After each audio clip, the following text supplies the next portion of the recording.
Now an audience discussion will take place here with the moderation of Blanka Mészáros, actress, and with the participation of Julia Kolan from Marin Sorescu National Theatre of Craiova, Mihaela Dragan, director of Julipen Company, and with the translation of Desdemona Kovács.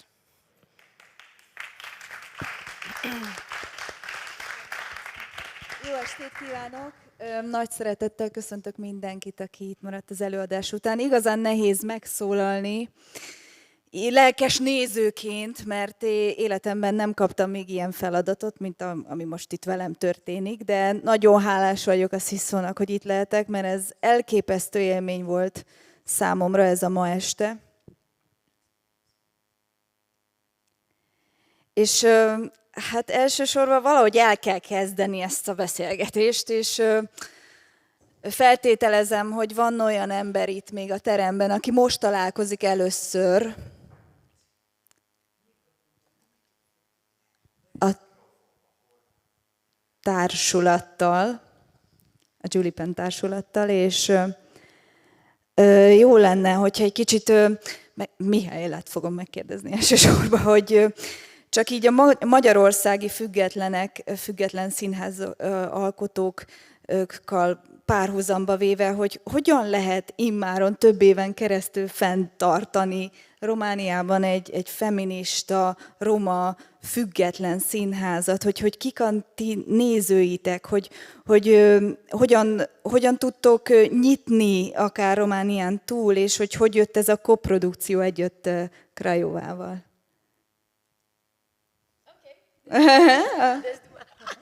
Sorry, for some reason I started mirror translating. Sorry.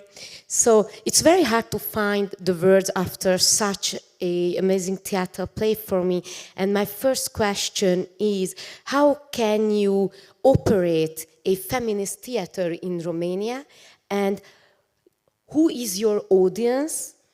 And do you have also audience outside of the borders of Romania? And how this collaboration has become or came together? What was the first question? Sorry, like I'm tired. How does our theater exist in Romania? And what is our... As a feminist theater. Yeah, actually, we founded the group 10 years ago.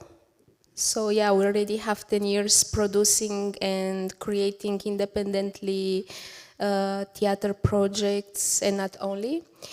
And in the last years, we've been also collaborating with different state theaters, because at the beginning, nobody really took us into serious as a feminist, Roma theater group. And we faced a lot of prejudices, and I think like people were confused at the beginning. What is these things? They are Roma, they are also feminists, it's provocative. But yeah, by the years, like we managed to collaborate with mainstream theaters, because I think, these theaters also belong to us. And as we don't have our own Roma theater in Bucharest, in the country, like we don't have a building that we can call it a Roma theater, even if we've been doing lobby for the last years to found a national Roma theater, because actually Romania has a very developed minorities theater. We have Hungarian theaters, we have German theaters, we have a Jewish state theater. So every minority is funded by the state. But Roma, being like the largest minority in Romania, lack theater. So this was the context in which we formed the group, because like we didn't want anymore to be like in a, I can say like in a racist theater environment where we are asked only to perform stereotypes or like small roles. So we wanted to found a platform for all the professional Roma actors from the country and offer them the chance to perform big roles, roles that can represent us with dignity, roles that can speak about us. We want to speak in our names. We want, to create text and plays that can speak about us in the way in which we want to represent our community. So yeah, this was our beginning, and I'm really happy that now we managed to collaborate, with other state theaters, but we still speak loud about the thing that Romania should give us, a building is the time. Even in these times that become more and more fascist, hopefully we still have the hope. So the collaboration with the Marin Sorescu Theater from Craiova came at the invitation of the director of the theater, because actually in Craiova, it's a city which is like 4-hour distance from Bucharest, but they have one of the best theaters from Romania. And they are really avant-gardist and progressist, and many, not all the theater are open to us, to collaborate with us, but actually this is one of the theaters that I really appreciate for their perspectives and also for their art. So they organize once in 2 years this big international Shakespeare festival, where they invite performers all over the world, from Hong Kong to, I don't know, you can say more, Julia, because you are there and you know better. From Hong Kong to Europe. And the director had this idea, let's do Shakespeare in Romani language. And we were really excited about this idea. And when we had to choose about what play are we going to choose, then definitely it was The Tempest, because The Tempest is speaking without saying colonialism, is a play about colonialism, and I'm also I'm working very much in my work with these themes like witchcraft, colonialism, and Tempest was the most seductive to me. And I chose to rewrite The Tempest from the colonial point of view. And this is what you got.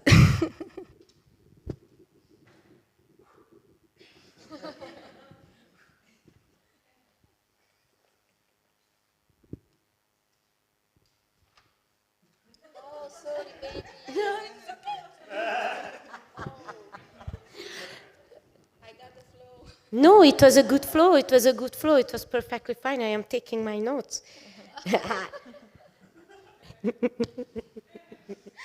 Tehát feminista színházként azért igenis voltak előítéletek, amikkel szembesültünk, és voltak olyan színházak, akik nem annyira szerettek volna ezzel a témával, vagy legalábbis velünk együtt dolgozni. Romániában tudni kell, hogy többféle nemzetiségi színház létezik, illetve olyan színház, ami kisebbségeket támogat államilag. Például van német nemzetiségi kisebbségi színház, és például zsidó színházi munkákat, művészeti alkotásokat is támogat a román állam, és annak ellenére, hogy egyébként a roma kisebbség, a legnagyobb számú kisebbség Romániában sajnálatos módon úgy tűnik a művészünk elmondásában, hogy pont a roma kisebbségi vagy nemzetiségi színházi alkotás az, ami mint intézményesülve is megjelenő kortárs művészeti ágazat nem támogatott a román állam részéről. Ezzel ellen azért küzdenek is ők, mint egy társulat, és fontosnak tartják, hogy ezt hangoztassák máshol is. És pont ezért, mivel úgy érzik, hogy igenis rasszista az a kulturális közösség, amiben alkotniuk kell, keresik azokat a tehetségeket, akikkel együtt tudnak dolgozni, mert fontos nekik az, hogy önreprezentációval tudjanak színpadra lépni, fontos az, hogy méltányosan és emberségesen legyenek roma hősök, bocsánat, ez már az én hozzáköltésem, roma kortárs művészeti produkciók és szereplők ábrázolva. Krajovából érkezett egyébként egy meghívás az együttműködésre, és ez már az együttműködés részére válasz, ahol egy Shakespeare nemzetközi színházi fesztivált rendeztek, ahova még japán alkotók is elérkeztek. És ők elkezdtek gondolkozni ők, mint kreatív alkotó csapat, hogy mi is lehetne az a téma, amivel ők így tudnának foglalkozni, és hát a boszorkányság témája mindig is érdekelte az alkotót, ezért úgy döntött, hogy átírja ezt a Shakespeare előadást, amit láttunk, aminek nem jut eszembe magyarul épp a neve, Tempest, mert hogy mindig is érdekelte ez a téma. És így jutottak el, hogy ezt a színházi előadást valósítsák meg egy ilyen romániai környezetben, amit most próbáltam nektek átadni magyarul is. Köszönjük. És ezt most Júliát kérdezném, hogy milyen élmény volt neked az együttvaló munka, hogy milyen rendező Mihály. Nekem iszonyatosan tetszik, arról, mint színész beszélek, ugye kvázi színház, a színházban láthatunk egy ilyen képet, ugye látjuk a szereplőket, ahogy kvázi a játéktéren kívül nyilván egy idő után mindent elemészt a játék, és mindenhol színházban vagyunk, kint és bent, és fönt és lent, tehát az egész univerzum meg van forgatva, és be van vonva a földtől az égig. De azért mégis itt az epilógusban és a záró akkordban is igazán erősen jelen vannak ezek a színészi kötődések, vagy ha jól értelmeztem, van egyfajta szerepfelvétel, egy szerepvállalás, hogy én most igenis, mint művész, magamra húzom ezt a szerepet, különböző indokok véget, hogy mennyire volt ezáltal a munka egy együttvaló gondolkodás. Mindig, ugye, mert a színész nagyon szereti, amikor a rendező vevő arra, ami belőle jön, ami őt foglalkoztatja, amit hozzá tud tenni ehhez a igazán sűrű estéhez, amit itt láttunk. My question as an actress, to an actress, how was the creative flow of the production, the collaboration together with the director and also with the troupe? Because we have seen that there was theater in the theater during the show. You have been putting on different type of characteristics. You were stepping out of the character, then you were stepping back into the character. And in the end, she meant it was very, very strong. And you were also using the space three-dimensional, kind of, right? It was kind of three-dimension. So she's also very interested how that came around and why. It was a very unique experience for me also, because I usually don't get along with women. So it was when Mihaela gave me a call. I knew about them, I heard about them, but I didn't know them in person. So one day she called me and she said, "Hello, I'm Mihaela, would you like to work with us?" And I said, "Yes, hell yes." She told me about The Tempest. I didn't care what would be the show, I just wanted to work with them. So anyway, but when I heard it's The Tempest and I heard I was going to play Ariel, it was also good thing, and also the feminist perspective of it. I mean, it's enough that in Shakespeare's period men played all women parts, so it was very nice to play a men's part.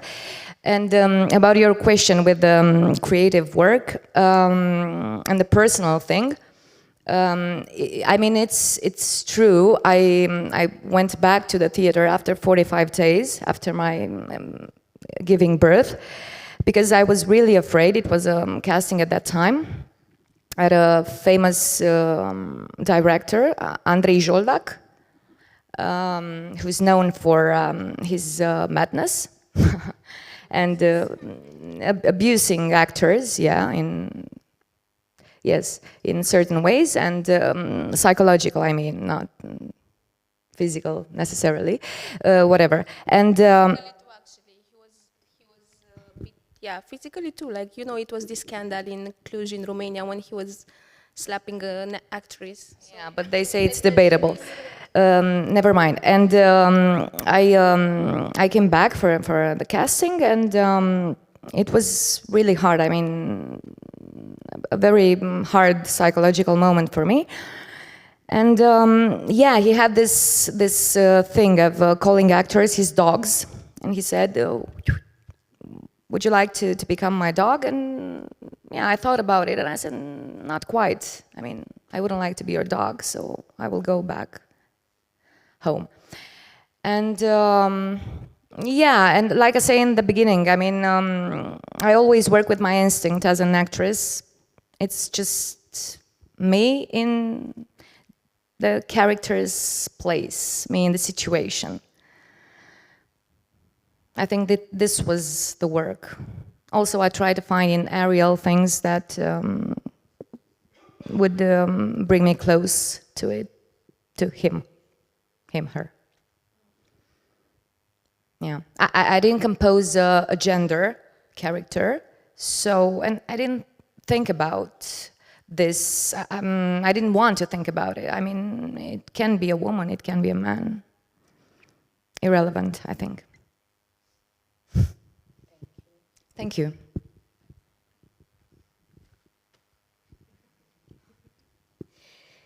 Szóval általában nem jövök ki jól nőkkel, de amikor Mihályéla felhívott és elmondta az ötletet, akkor Ariel szerepe eléggé megtetszett. Tetszett az is, hogy a Shakespeare-i időkben a férfiak játszották a női szerepeket, és nagyon izgalmasnak találtam ennek a megfordítását is. Az valóban igaz, és megtörtént, hogy 45 nappal szülés után mentem vissza játszani, dolgozni, színpadra állni, próbafolyamatban, és egy eléggé elhírhetten abúzív rendező próbált rendezni, aki egyébként fizikailag és érzelmileg is bántalmazta a színészeit. Ez nekem nagyon nehéz idő volt, és nagyon nehéz volt érzelmileg is, és tényleg kutyaként kezelte a színészeit ez a rendező, tehát ez is egy valós mondat, esemény, és egy valós viselkedés, attitűd, amit megjelenítettünk. És én erre, amikor így kutyaként hívta a színészeit, akkor azt mondtam magamban, hogy nem, ez nem én vagyok. Ariel szerepére visszatérve, én őt nemi identitás nélkül képzeltem el, és egyébként pont azt, amit így a rendezővel átéltem, azt próbáltam Ariel szerepébe belerakni, és ott éreztem kapcsolódást az ő szerepével.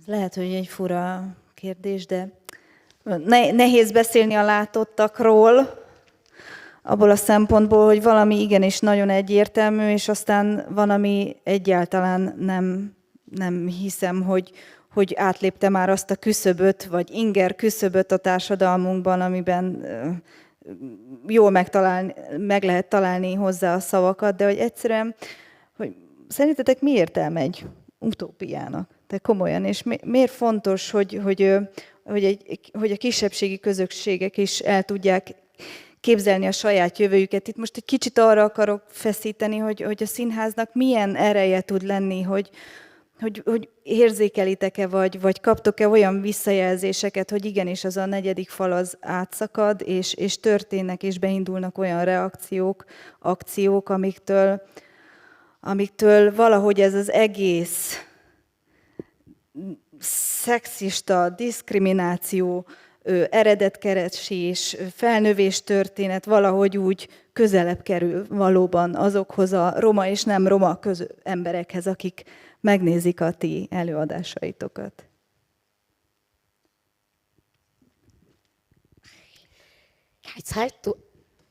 It's hard to find the words because there are some things that are very, very clear and there are some unclear things. And it made me think about what is actually happening that is overstepping the boundaries of the communities that we are living in, like hits a rage where it pains them, kind of makes them realize things. And in this process, where theater stands actually, and where theater stands in a process in regards of minority groups, when you want to send a message against sexism, against racism, and how are you able to send this message out to the members of the community and to the majority of the population?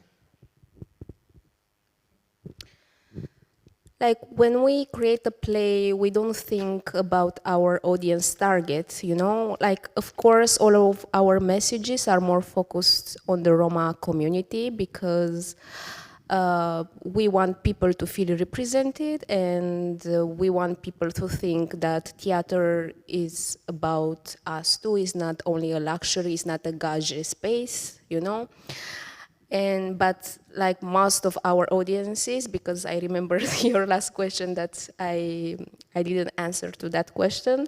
Yeah, most of our audiences are gauge, are non-Roma people, and it's normal to be like that because Roma don't have access to theater in many ways, and I can give you a few reasons. Like many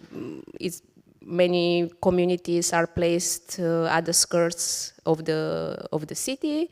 This is why I wanted to have Caliban character from the ghetto, you know. And they also think about theater like a gauge space where they are not welcomed. So of course, like, yeah, the majority of our audience are non-Roma people, but we don't think we do this theater. Like when you do theater, you want to talk, you know, and to be understood by everyone. And of course, like, not everyone understands everything because, you know, theater has many layers and theater is not in your face. And of course, I know that this is a theater play that is a lot about historical themes. So maybe you don't know so many things about colonialism or about all this dark history of Europe. But like, I really hope that someone who never heard about this history got the story, you know, because this is what we are doing as artists. We tell stories. And of course, like, we send messages. But yeah, maybe some things are not very clear because it's not in your face, you know, and we don't do a conference, we do art, hopefully. I hope this is what we try to do.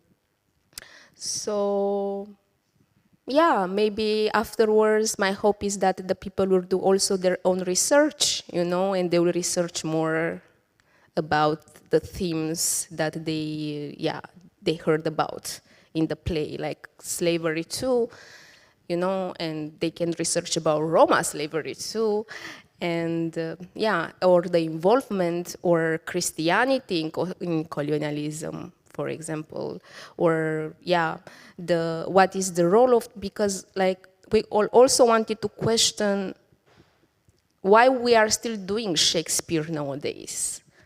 How is Shakespeare still relevant for our societies? And this is why the characters, they get out, you know, the actors, they get out from their characters. They are trying to questioning, you know, how a play that was written in the 16th centuries that is talking in this way about women, it's still relevant for us as actresses, you know, to be in this character, and, you know, it should be our opinion too.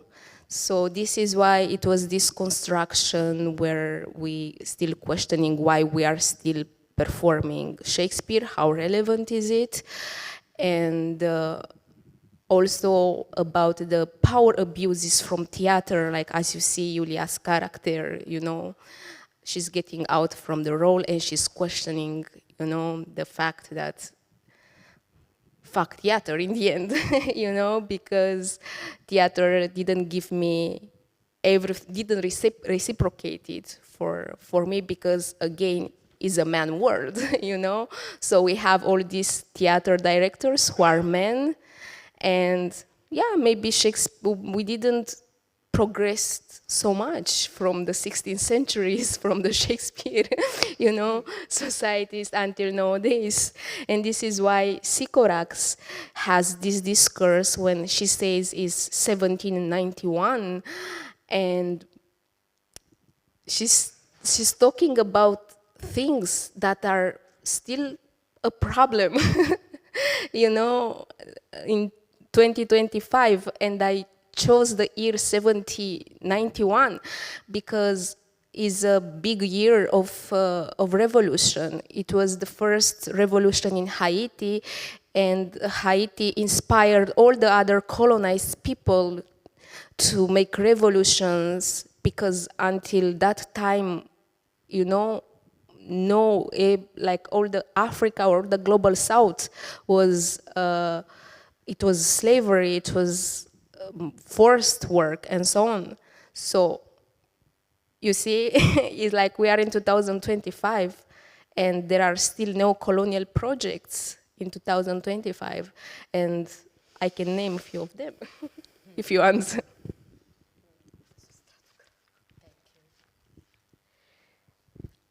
Amikor az előadást készítettük, mi nem gondoltunk a nézőkre, nem volt egy fókuszcsoport, akikre koncentrálni szerettünk volna, hogy most őket bevonjuk, ne vonjuk. Viszont arra gondoltunk, hogy ez mégiscsak egy reprezentáció, egy önreprezentáció nekünk. Gondoltunk a saját közösségünkre, akik nem meglepő módon nem a nézőink 80-90%-át teszik ki, hiszen a legtöbb nézőnk az még mindig nem roma, ez különböző okokra visszavezethető, legyen az infrastrukturális egyenlőtlenség, vagy földrajzi elhelyezkedés, mint okozat, amiért nem jutnak el a színházba, vagy nincs hozzáférésük a kultúrához. Ezért volt fontos, hogy például Caliban a gettóból jöjjön. Ez is egy üzenet.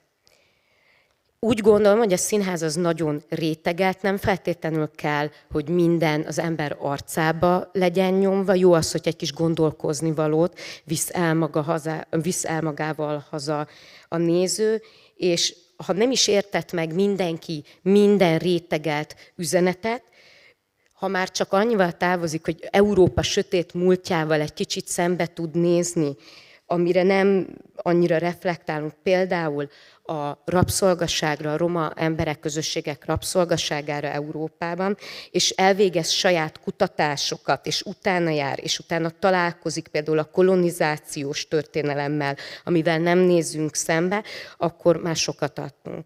És hogy miért Shakespeare, sokat gondolkoztunk azon, hogy miért aktuális még mindig Shakespeare, miért aktuális még mindig egy középkori sztori, és arra jutottunk, hogy nagyon is aktuális, hiszen egy olyan világban, ahol mi romaként színházat legtöbbször nem roma nézőknek csinálunk, illetve adunk elő, illetve a színházi világban nőként dolgozva férfiak rendeznek minket, így mégiscsak az a 16. századi Shakespeare-i történet még mindig nagyon aktuális, annak ellenére, hogy 2025-öt írunk. És az 1791-es Sycorax átok, amit beválasztottam, az azért volt számomra nagyon fontos, mert az volt az első lázadás a gyarmatosító erők ellen. Ez nem nagyon történt meg például Afrikában azelőtt, igazából ez egy gyújtózsinór volt, ami beindított elég sok dolgot, és úgy tűnik, hogy még mindig nincsenek az európai gyarmatosítással szembenéző projektek, nem tudok egyet felsorolni, ami például a mai nap futna, ami segítene a feldolgozásban. Igen, és mintha valahol itt érne véget az előadás is, ugye, minthogyha egy kinyitott könyv maradna előttünk, hogy igazából ez a történet vagy most kezdődik, vagy ennek soha nem lesz vége, mert amit látunk, nyilván az erőszakra erőszak jön, a barbárságra barbárság jön, a dühre, a fájdalomra a düh és fájdalom a válasz, vagy ahogy én, ha kitekintek a világból, és amilyen cikkek ma velem szembe jöttek, valahogy azt lehet érezni, mint hogyha nem lenne az a mese, nem lenne az az elég önkutatás, visszaemlékezés, vagy kanosszajárás, ami egyszerűen elég lenne ennek a világnak ahhoz, hogy igazán elkezdjünk nyitni valahol egymás felé, hogy igazán valahol kapcsolódni. Nem is mindig kell érteni egymást, egy színházi előadás se értesz, nem értesz benne mindent, nem érthetsz benne mindent, azokat a tartományokat biztos nem, amik még egy próba folyamat alatt ott vannak, mert tudom, hogy rengeteg mindenről van szó, az alatt a 6 hét, másfél hónap mennyi időt kap arra, hogy egy projekt megszülethessen, és egyébként még utána mennyi élete van annak a projektnek. De hogy, bocsánat, most megyek én is. Jó, hanem hogy igen, most már hála Istennek megakasztottam saját magamat, hanem hogy egyszerűen ennek mégiscsak ott kezdődik az eleje, ahol vége lett, azt hiszem. Vagy legalábbis ezt a nyitott könyvet viszi magával az ember, ami nagyon érdekes, mert ez egy tükör is egyben, amit aztán lapozgathat végig. Akár európai, akár a kontinens bármelyik részéről idevetette az ő útja, vagy elődei. Ez egy elég hosszú esti mese lenne.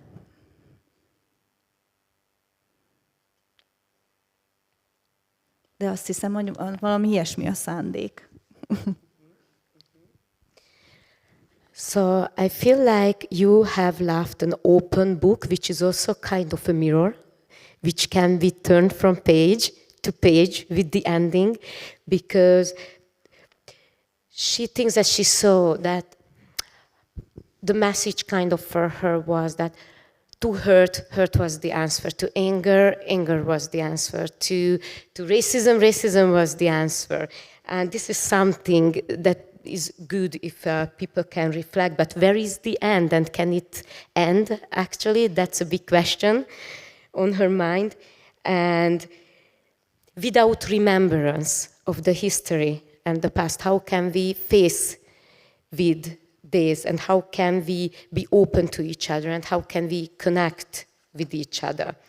And she also knows that the creation of a project and the birth of a project and the afterlife of a project I say, but it is really an artistic collaboration. It ends actually where it starts, but still on her mind it's a big question how you were able to convey a message which is easily understandable actually from whichever continent you are watching from.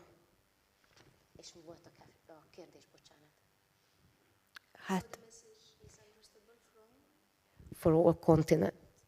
She thinks that the message is so clear that it is not just related to the dark history of Europe, but it is also related to other continental histories, and even if we have audience from America, they can connect in her point of view.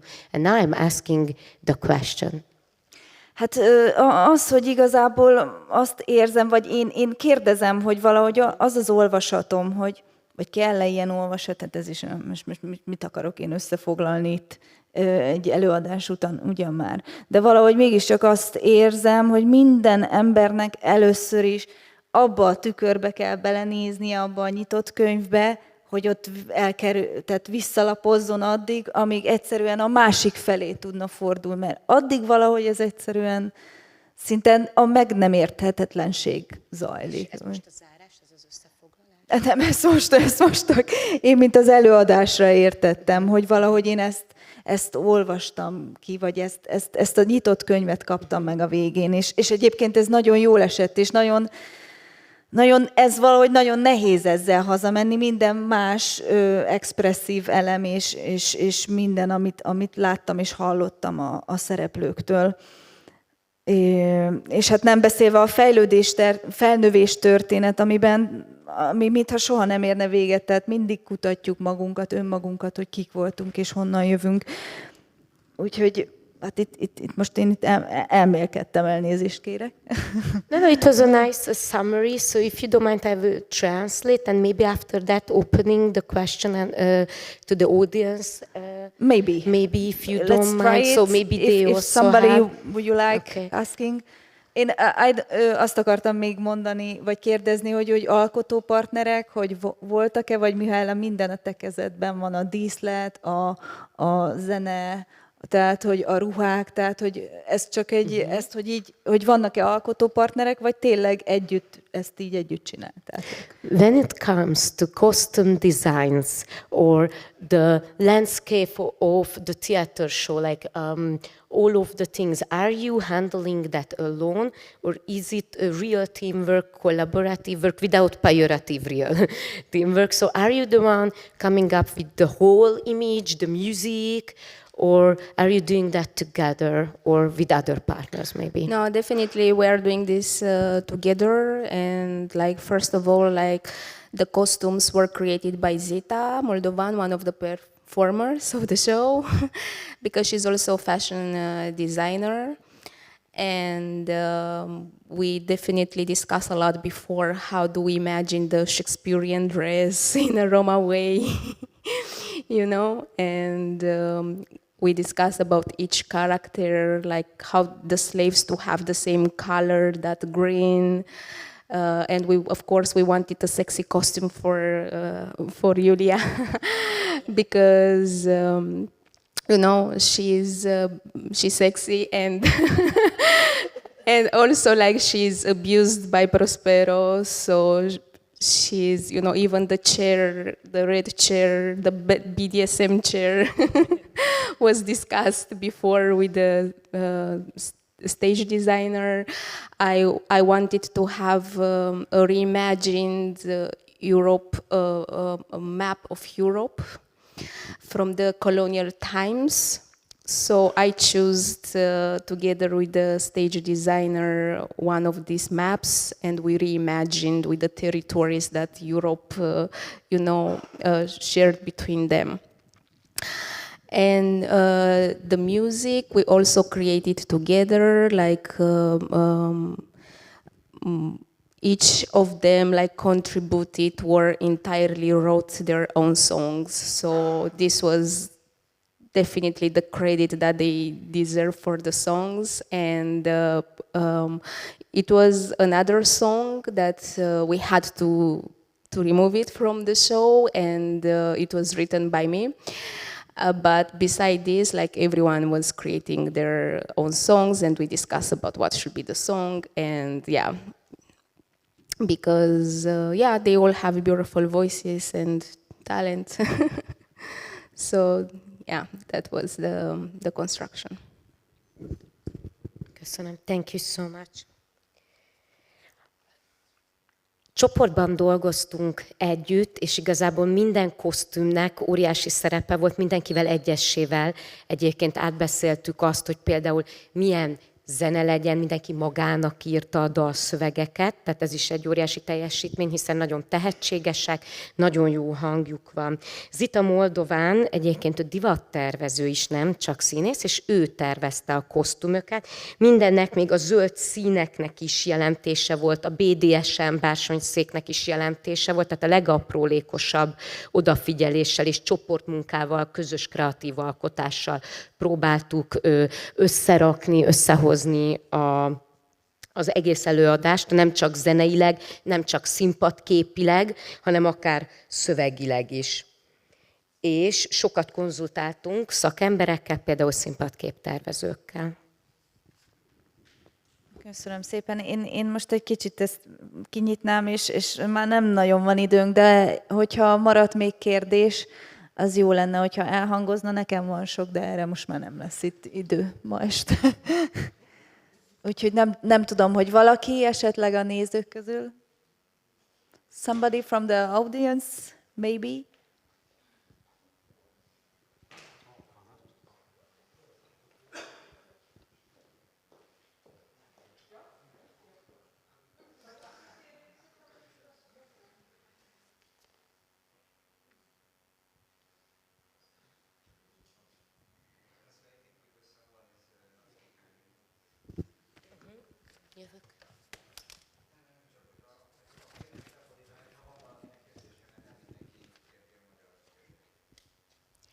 If you have any questions, you can raise your hand and I will translate. If you are not from Hungary, you are not speaking the language well, I will translate the question for you.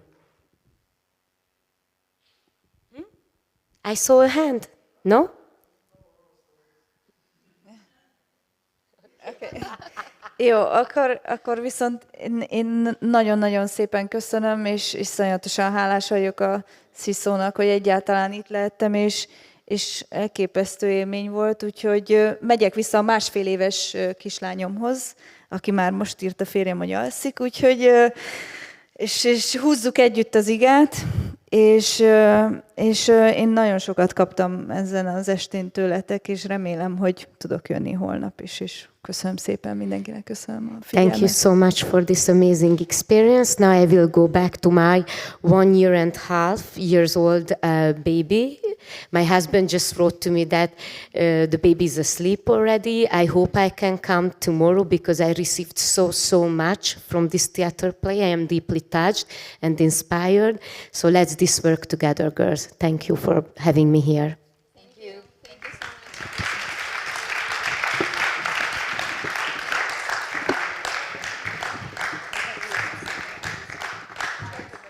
much.